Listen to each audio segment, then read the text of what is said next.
I know that every single one of you here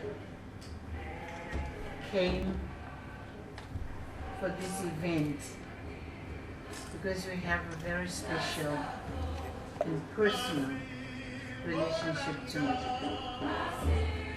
And I don't think I can try even to say that day. I can't even try to share with you the significance of his life in every one of us. I just want to thank you for being here tonight. I think we are many of those who are in the 30s, 40s, not the younger ones, but the 30s, 40s, those who have somehow experienced the life and times of Nelson Mandela. I think we are challenged individually and collectively to take responsibility for telling the history of this country, particularly to young generations. To tell the history as one has experienced, but also to tell the history in the way those of those ages have received it from generations behind them. We seem to be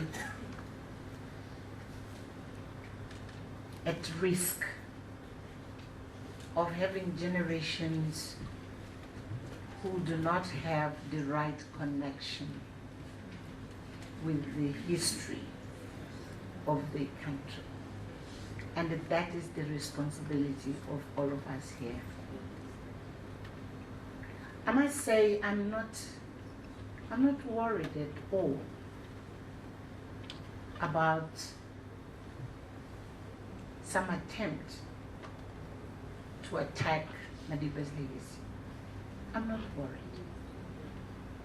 Because Madiba's legacy will stand the test of time for generations and generations to come.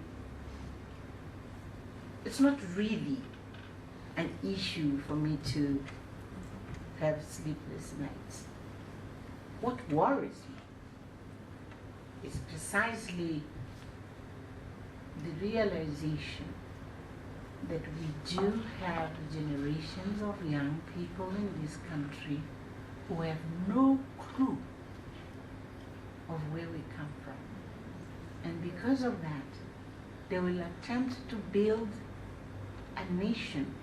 They will attempt to build a future which is totally disconnected with the past. And in that sense, the past can come not only to haunt us, but to devour us. When you see the re-emergence of racism in the way it comes, when you see our young people showing total ignorance of who is Walter Sisulu, who is Govan Bek, who is Oliver Tambo, who, I'm not saying names, I mean, who do they represent? They don't have, our young people, many of our young people, they don't have a clue. And we, those who, like me, who experienced them, of course we know, no matter how big may be the mistakes they made, because they are human, they may have made mistakes. But there's one thing they are not, sellouts. No matter how big mistakes they have made, because as humans they made mistakes. But there's one single thing which they are not, or maybe others, but there's one thing definitely they are not, is sellouts. So when you have young people who question the fundamentals of the foundations of reconciliation, I'm saying foundations, because as quite rightly Prof reminded us, that generation of our leaders, they knew clearly that they were not resolving the issues of reconciliation as such, but they were laying the foundations for the nation to reconcile with itself. What we did with the next steps, it is our responsibility here, because we have experienced them and we have lived those moments, critical moments. It's our responsibility here. But that they made the fundamental option to protect the millions of South Africans here. The millions and millions of South Africans here. This there's no doubt. But those who question, it's not their fault. They simply do not know. And this is what worries me, that they do not know. And why they do not know is because those of us who has gone through that period, we are not telling the story. So tonight we came to reflect on Madiba, but quite rightly on his own way of being. He never took ownership of that period of history. He always said it is a collective responsibility and a collective leadership. So we came here, and quite rightly we were reminded of the giants who led this country, or they led this nation with principled leadership. Anything they made a decision, it was on the basis of principle. And that's why it will leave the test of time, because principles don't change. No. There are certain values that do not change. And because they don't change, whatever you want to paint, whatever, but those principles and values will remain because they don't change. And we are privileged to have lived under the leadership of that stellar collectives of leaders who they are. I want to say this. It cannot be the responsibility of the Nelson Mandela Center of Memory or the other legacy institutions to tell the story right. these institutions will be part of. But there are many other institutions here. I must say, actually, Mr. K, you did the right thing. When you established the foundation, you decided to focus on young people, and you have been systematically working with young people. You did, and you are doing your part. But I want to challenge each one of us here. Whatever are the institutions in which we are related to, and sometimes even they will not be formal institutions, but wherever we work and live, take the responsibility to tell the history right as we experienced it. Because a nation with no history has no future.